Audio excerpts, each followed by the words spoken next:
पहले एपिसोड में देखा था कि जेफरी एप्स्टीन को कैसे विदाउट अ डिग्री मैनहट्टन के एलिट स्कूल में जॉब मिल गई थी। Because of his misbehaviour Jeffrey Epstein को धक्के मार के एलिट स्कूल में से बाहर निकाल दिया गया। तुरंत ही एप्स्टीन को वॉल स्ट्रीट के सबसे बड़े इन्वेस्टमेंट बैंक में जॉब मिल जाती है। वहाँ पे जेफरी एप्स्टीन इनसाइडर ट्रेडर करता हुआ पकड़ा जाता है और वहाँ से जेफरी एप्स्टीन को सस्पेंड कर दिया गया था।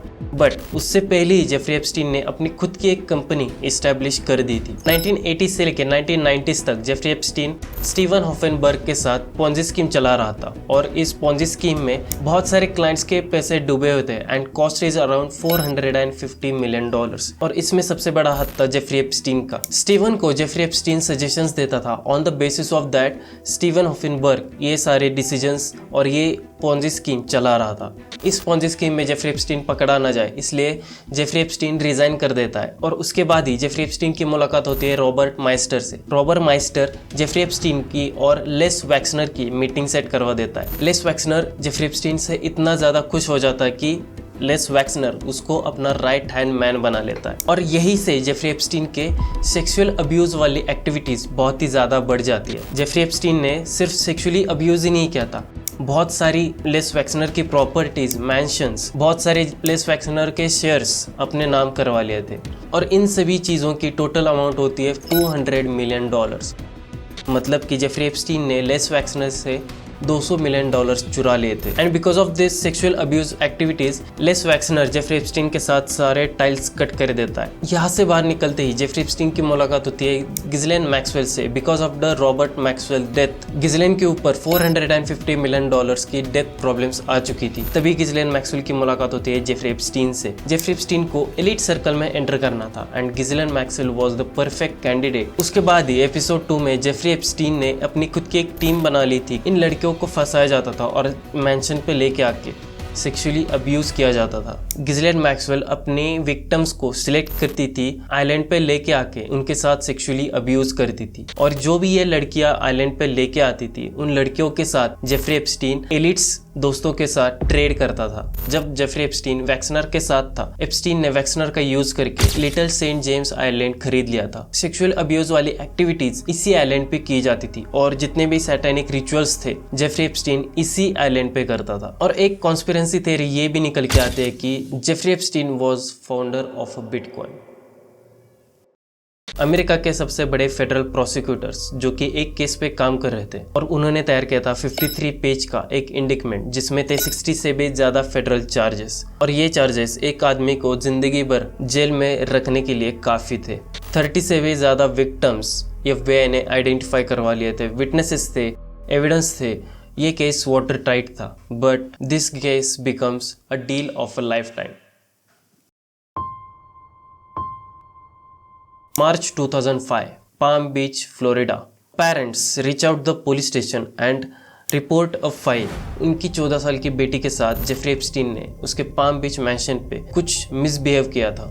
On the basis of this report Palm Beach police station ने इन्वेस्टिगेशन शुरू कर दी and this single complaint become a massive case और उस मैंशन से बहुत सारे विक्टिम्स मिले। डिटेक्टिव जोसेफ रेकरी ने लड़कियों के साथ इंटरव्यूज लेना शुरू कर दिया। एक के बाद एक लड़कियां आई, हर एक लड़की सेम स्टोरी बता रही थी कि जैसे किको डोई ने अपनी स्टोरी बताई थी वैसे ही सेम स्टोरी ये सभी लड़कियां बता रही थी। कैसे इन लड़कियों को पाम बीच मैंशन पे मसाज देने के नाम पे बुलाया जाता था और इनके साथ सेक्सुअली अब्यूज किया जाता था। 13 महीने की अंडरकवर इन्वेस्टिगेशन हुई, बहुत सारे एविडेंस मिले।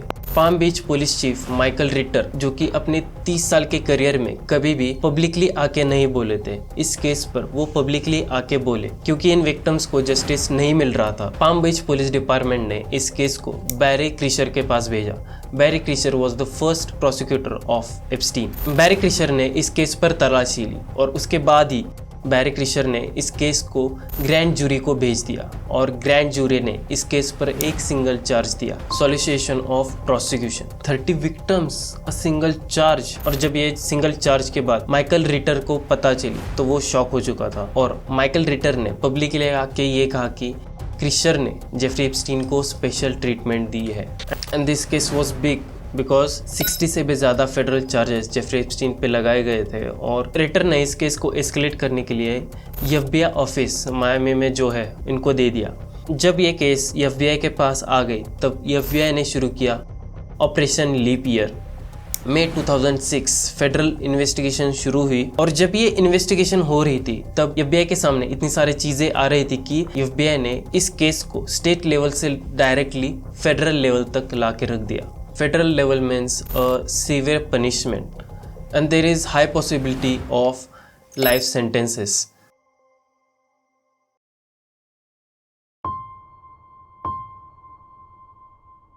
FBI ने इस केस पर बहुत ही डीपली रिसर्च किया और FBI के सामने आए 30 से भी ज़्यादा विक्टिम्स और FBI के एजेंट्स ने जो ये विक्टिम्स सामने आए उनके साथ इंटरव्यूज़ लिए, एविडेंस मिले, जो भी विटनेसेस थे उनके साथ बातचीत की। मई 2007 में मारिया वेल्फेना ने तैयार किया 53 पेज का ड्राफ्ट इंडिक्टमेंट। इस ड्राफ्ट में थे 60 से भी ज़्यादा फेडरल चार्जेस जो कि एक आदमी को पूरी लाइफ टाइम एक जेल में सड़ने के लिए रख सकती थी। Abuse, sex trafficking, conspiracy. If this indictment got pursued then Epstein को लाइफ टाइम इन प्रेजेंट में रहना पड़ता। But this case was open and shut. लेकिन जुलाई 2007 में कुछ हुआ जो कि नहीं होना चाहिए था। एप्स्टीन के लॉयर्स ने US अटर्नी अलेक्जेंडर अकुस्ता के साथ एक मीटिंग शुरू कर दी। निगोशिएशन हुई, एक डील के बारे में बात भी हुई and Jeffrey Epstein build a legal attorney team and this team was not a ordinary team. इस टीम में थे फर्स्ट केन स्टार जिसने क्लिंटन को इम्पीच किया था। Second Alan Dershowitz, the professor of Harvard Law School and he was the main lawyer of this case. Third is J. Lewkowitz. He comes in one of the Washington's top lawyers. And fourth one is Jeffrey Candice, a long-term corporate attorney for the Jeffrey Epstein. This is a legal team of Jeffrey Epstein.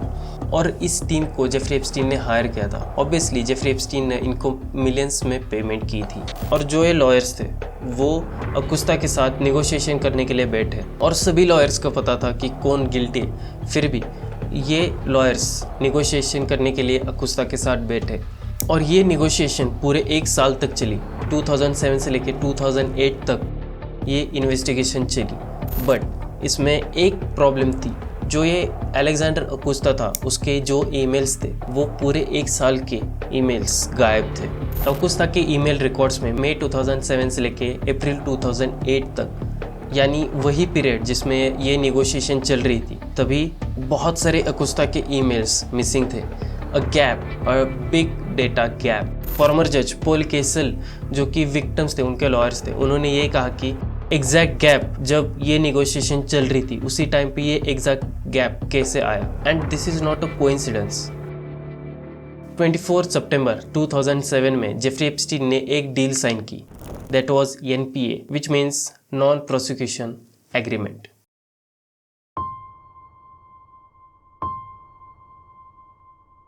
Non prosecution agreement, it is a secret deal. और इस deal में क्या था? First, Epstein is completely immune from federal prosecutions, मतलब कि Jeffrey Epstein पे कोई भी फेडरल चार्जेस नहीं लगाए जाएंगे।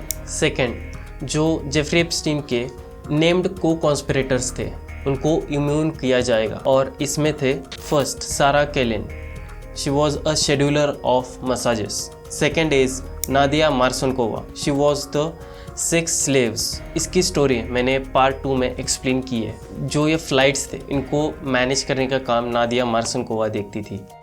Third is Lesley Groff, Jeffrey Epstein long term executive assistants and secretary. जो भी जेफरी एप्स्टीन का दिन भर का शेड्यूल था, जेफरी एप्स्टीन के जो भी मीटिंग्स थे, कॉल्स थे, वो सभी लेस्ली ग्रॉफ शेड्यूल करती थी। And fourth is Ariana Ross, she was the another victims identified in agreement. इन 4 को कॉन्स्पिरेटर्स को इम्यून किया गया था, मतलब कि इन पे कोई भी फेडरल चार्जेस नहीं लगाए जाएंगे।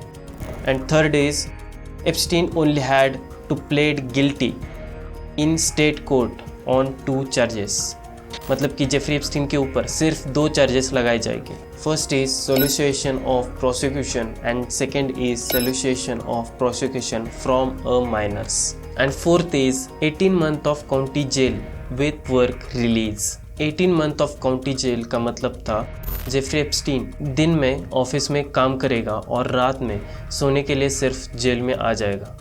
जेफरी एप्स्टीन के ऊपर 60 से भी ज़्यादा फेडरल चार्जेस थे, वो सब घटा के सिर्फ 2 स्टेट लेवल चार्जेस लगाए गए थे। चार्जेस में भी जेफरी एप्स्टीन को वर्क रिलेज के साथ जेल में रहना था, मतलब कि एक तरह से जेफरी एप्स्टीन के पास फ्रीडम था।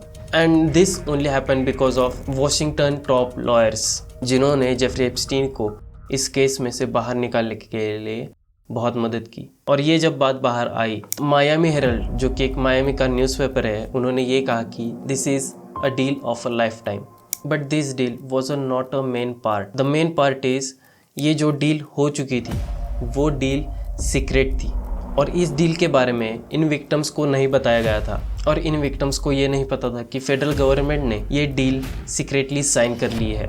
बट इनको ना पता चले, इसलिए फेडरल गवर्नमेंट ने इन विक्टिम्स को एक लेटर भेजा, और उस लेटर में ये लिखा था कि this matter is under investigation. इस केस पर अभी भी इन्वेस्टिगेशन चालू है, but at the back and investigation already रुक चुकी थी जब ये डील साइन हो चुकी थी तब। और इस सीक्रेट डील की वजह से इन विक्टिम्स को डेलिबरेटली मिसलीड किया जा रहा था। 2019 में फेडरल कोर्ट ने इस केस पर एक ruling the, and this ruling was a violation of crime victims right acts. ये लॉ ये कहता है कि विक्टिम्स को उनके केस के बारे में इन्फॉर्म करना मैंडेटरी है।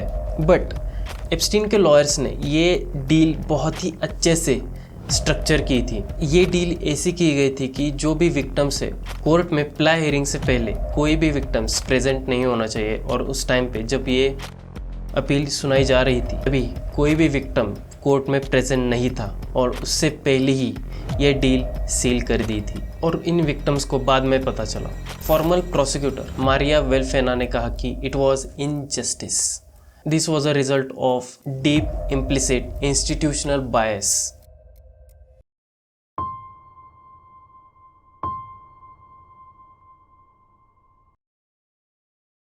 जेफरी एप्स्टीन के ऊपर 2 चार्जेस लगाए गए थे, और जेफरी एप्स्टीन ने खुद को गिल्टी भी मान लिया था on the basis of those 2 state level charges, not a 60 federal charges. और जो ये चार्जेस जेफरी एप्स्टीन ने अप्रूव किए थे उसके ऊपर सेंटेंसेस दिए गए थे, वो थे 18 मंथ ऑफ काउंटी जेल। और इस सेंटेंसेस में ये लिखा था कि जेफरी एप्स्टीन को विथ वर्क रिलीज काम करना है, और एप्स्टीन को मिली एक एग्रीमेंट जिसमें non violent low risk offender को मिलती है। ये उसको मिलती है जो केस पर पहली बार ऑफेंड करता है। ये एग्रीमेंट उन्हीं को मिलती है जिनके कम्युनिटीज के साथ बहुत ही स्ट्रॉन्ग टाइप्स है, और ये एग्रीमेंट जेफरी एप्स्टीन को मिली थी on the basis of sex offences. और एग्रीमेंट के हिसाब से जेफरी एप्स्टीन शेरिफ के डिप्यूटीज के साथ सुबह ऑफिस में जाता था, पूरे दिन मीटिंग्स कॉल्स अटेंड करके रात को जेफरी एप्स्टीन 12 घंटे काम करके फिर से 12 घंटे सोने के लिए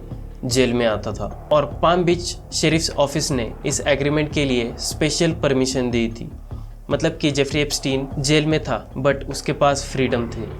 और जो ये शेरिफ्स ऑफिस ने ये एग्रीमेंट पे स्पेशल परमिशन दी थी जेफरी एप्स्टीन को, उसे मायामी हेरल्ड ने एक्सपोज किया। दिस एग्रीमेंट वाज अनयूजुअल, और इसके ऊपर लोकल ऑफिशियल्स ने ऑफ रिकॉर्ड कहा था कि हमने जो किया वो हम किसी दूसरे के लिए नहीं कर सकते।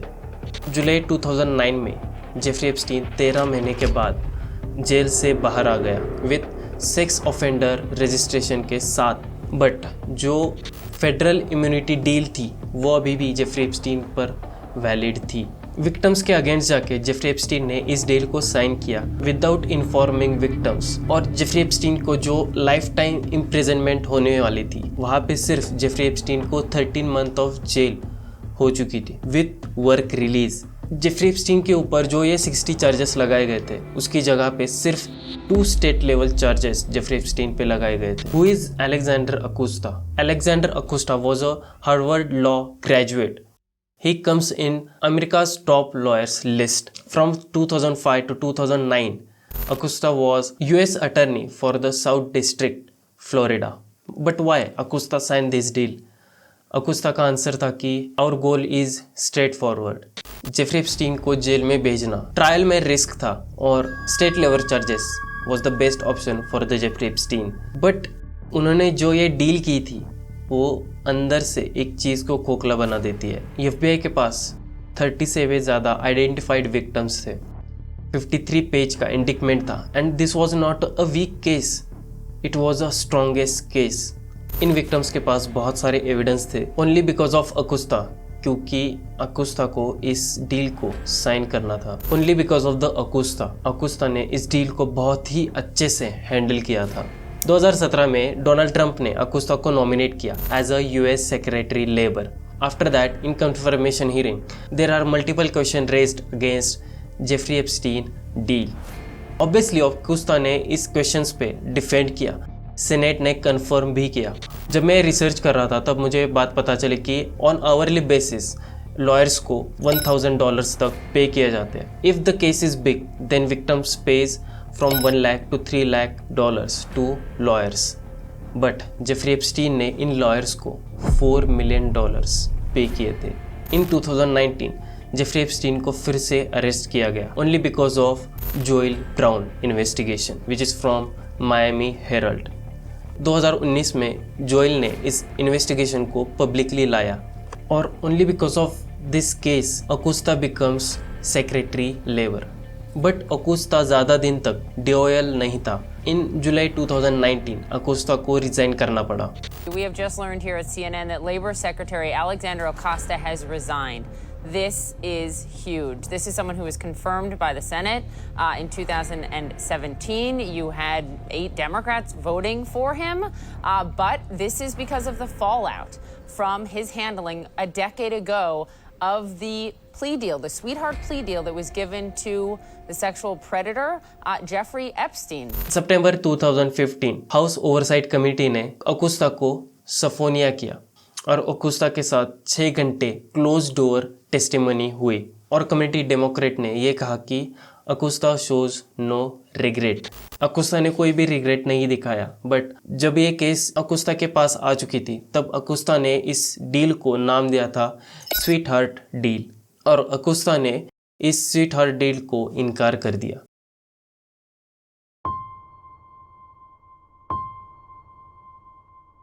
2008 से लेकर 2018 तक ये डील मोस्टली हिडन थी और जो ये विक्टिम्स थी ये 10 साल तक अकेले लड़ रही थी। लेकिन नवंबर 2018 में एक जर्नलिस्ट ने वो चीज़ की जो सिस्टम नहीं करना चाहती थी। Joel Brown, she was the investigative reporter of Miami Herald. Joel ने इस केस के ऊपर 1 साल तक रिसर्च की और इस केस पर रिसर्च करते करते जोएल को 80 से भी ज़्यादा विक्टिम्स मिल चुके थे। बहुत सारे रिसोर्सेस मिले, बहुत सारे डॉक्यूमेंट्स उसने तैयार किए और नवंबर 2018 में जोएल ने पब्लिश किया perversion of justice and this one single series shocks whole America. और इस सीरीज में जोएल ने एक्सपोज किया deal of a life time और जो ये डील की गई थी वो कैसे विक्टिम से छुपाई गई थी और जो ये विक्टिम से डील छुपाई गई थी वो पूरी डील पब्लिकली सामने लाई और कैसे एक आदमी को जो ये सिस्टम थी वो पूरी एक आदमी को कैसे प्रोटेक्ट कर रही थी वो पूरी तरह से जोएल ने सामने लाया। जब ये सीरीज बाहर निकली तब that public outreach was massive. Because of this massive public outreach December 2018 federal prosecutors ने एप्स्टीन के केस के ऊपर एग्जामिन करना फिर से शुरू कर दिया और जब ये एग्जामिनेशन हो रही थी तब फेडरल प्रोसिक्यूटर्स ने ये डिसाइड किया कि जो फ्लोरिडा के एनपीएस थे उनके साथ कोई भी बाउंड वो नहीं रखेंगे। On the basis of this examination 6 जुलाई 2019 में फेडरल प्रोसिक्यूटर्स ने फिर से जेफरी एप्स्टीन को अरेस्ट किया on the basis of federal sex trafficking charges and all the credits goes to Joel Brown because उसने जो ये 1 साल तक इन्वेस्टिगेशन की थी वो फाइनली इन सभी विक्टिम्स के सामने आई और जो ये 30 विक्टिम्स जो ये अकेले लड़ रही थी उन 30 विक्टिम्स को ये 80 विक्टिम्स सपोर्ट करने लगे। 2020 में डीओजे के office of professional responsibility which means the department of justice ने इस केस के ऊपर एक ऑफिशियल रिव्यू पब्लिश की और उसमें था अकुस्ता के डिसीजंस। फर्स्ट इज ओपीआर ने कहा कि it was not a technical misconduct, it was a poor judgement. Second is NPA that was non performing assets in law और बैंकिंग। एनपीए एक फ्लॉड मैकेनिज्म था, डील प्रॉपरली स्ट्रक्चर नहीं की गई थी और विक्टिम्स को वायलेट किया गया था on the basis of crimes victims right acts. FBI और लॉयर्स के बीच में कोई भी कोऑर्डिनेशन नहीं था। विक्टिम्स को डेलिबरेटली मिसलीड किया गया था और ये था अमेरिका के जस्टिस डिपार्टमेंट का ऑफिशियल एडमिशन। और जब ये ऑफिशियल रिव्यू पब्लिश की गई तब फॉर्मर प्रोसिक्यूटर वेल फेना ने कहा कि आई एम वेरी डिसअपॉइंटेड। इसके ऊपर कोई भी फुल रिपोर्ट रिवील नहीं की गई और जो ये विक्टिम्स थे उनको पूरी तरह से अकाउंटिंग डिजर्व करती है। And this injustice happen due to the deep institutional biases. 1996 में जस्ट सिक्योरिटी के टाइमलाइन के हिसाब से FBI को गिज़लेन मैक्सवेल के बारे में इंफॉर्मेशन पहले ही मिल चुकी थी और उसके बाद 2006 में भी फिर भी गिज़लेन मैक्सवेल के अगेंस्ट कोई भी इन्वेस्टिगेशन नहीं हुई। And this was a system failure. Multiple failures, multiple agencies, multiple decision makers और सिर्फ एक वेल्दी कनेक्टेड मैन को प्रोटेक्ट करने के लिए। What the fuck.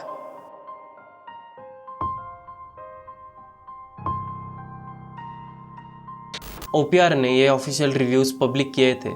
तब उसके बाद जब ये डील हो रही थी तब ये डील विक्टिम से क्यों छुपाई जा रही थी और इसके ऊपर ऑफिशियल आंसर से poor judgement, trial risk, best available options.